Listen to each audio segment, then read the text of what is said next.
De Kuus van de Deelgert, een verhaal van Ad Welters.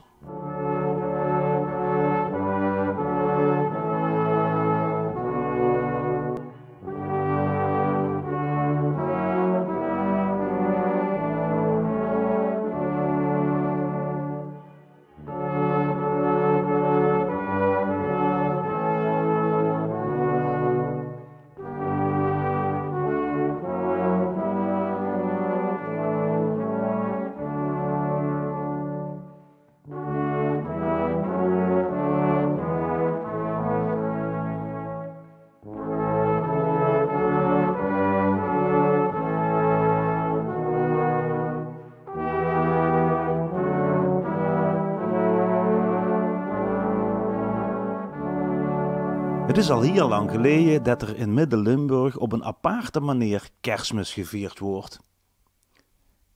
Dat gebeurde casueel in Eg, een van de grootste gemeentes van ons land. Aan de ene kant ligt het tegen de Pruise grens en met de andere zee ligt het in het water van de Maas. Vroeger was er in Eg maar één parochie. Van de parochies van Pij, Echterbos, Genoe en Laak, daar bestond nog niks van. Die mensen moesten allemaal naar Eg, naar de grote kerk komen. En hier begreep je dat zo'n lange kerkengang niet alles was.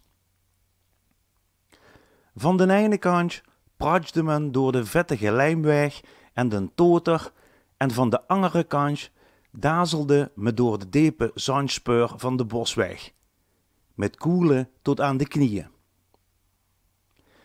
En als het gesnied hou, of geïezeld, bij mot of mis, dan hou me alle leid om in den duister met de lucht de gooi richting te houden.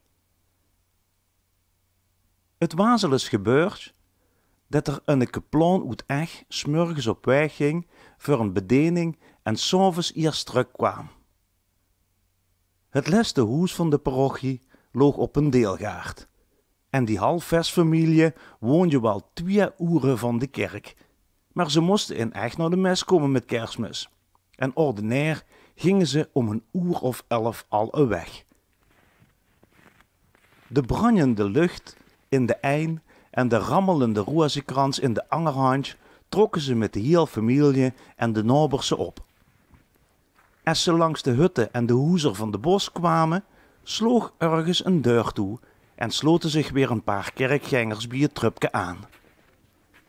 De kellende hen in dikke pieën hijsen, het gezicht in wollen sjerpen, de horige berenmutsen op een kop en de gesjoerde klompen aan de veut, trochten ze door de dennenbos, bezaaid met poeiersnieën en ijspegelen. Daarboven stonden de sterren. Ze blonken in de blauw vreesloch als koperen gesjoerde klompennegel. Wie ze aan het haasleer kwamen, bleven ze even staan om te loesteren of ze de verzonken kerstklokken niet huren kosten, die door de duivel in het bolven gesmakt worden. Ook in de Kargatskool bij Berkelier logen klokken, en menige echtenier beweerde dat er ze eens zou huren loeien. Ze sjoeverde van de angst als ze over de Pinusbrug liepen, want in het hazelier wordt het nog lang niet pluis. Daar soort van alles in het veld en de bus, tot weerwolf toe. De klompen piepten over de bevroren sneeuw en het bijen van de kerkgangers van de Deelgert klonk achter de dikke sjerpen, dof als het hommelen van een wandmolen. Midden in de trop liep een kerel wie een reus, uit de echte reuzenkoel, en droog op zijn doorgezakte sjouwer een geschilde dennenboom van wel 10 meter lang. Het groen dennentupje van achter slijpte wiebelend over de witte sneeuw. Dat was de Kuus van den Deelgert, waar alles in Eg voor de kerk nu op stond te wachten. Als hij aan de kerk gearriveerd was, dan begon eerst de Kerstmis.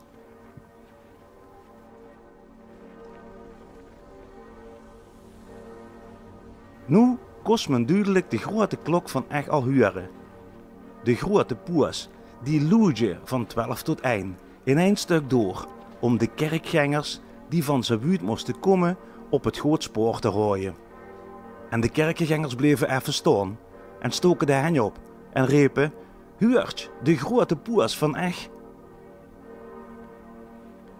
Tegen 1 uur komen die van den Deelgert over de plaats ten Hoek om.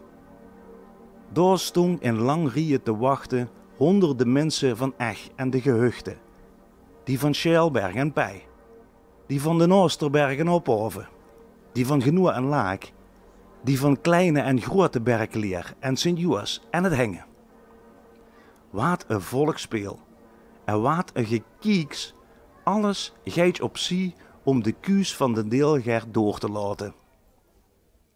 Hij kan met de lange boom haast een draai niet halen en stuit nu voor de zwaar eiken toedeur van de kerk.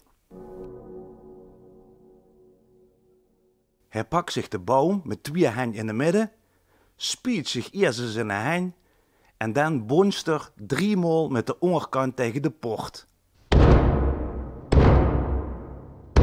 Het davert over het kerkplein en hij roept: "Don't open de deur, de kuus van den Deelgert stuit ervoor." Langzaam gaat de kerkdeur nu open, wuit wie een schuurpoort, en de kuus veegt zich met een rode tessenplak het zwijt af, stampt zich de sneeuwknobbelen van de geschoerde klompen, veegt zich de nazens af en met boom en al drukt er voorop de klaarverlegde kerk binnen. Neven de kerskrup plant er zijn eerste offer. Een dennenboom uit de echterbos met het groen tupje, om daarmee door het jaar de spinnekup uit het gewulfsel te vegen. 1000 lampjes, muziek en zang, wierook en kaarsen, groen en bloemen seren de kerk. En de grote klok boven in de toren waggelt nu tot rust, wie een brok die er kuikens onder zich heeft bijeengelokt. Nu kan de kerstmis beginnen. En dat drukt een lange slijp van mesdienaars en priesters naar de Neltjer en ze zitten het Te Deum in.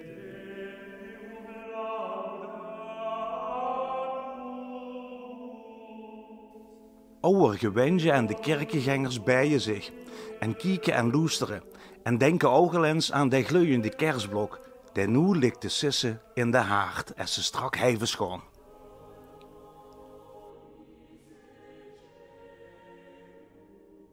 Daar zunk een kruilke, Adeste Fidelis.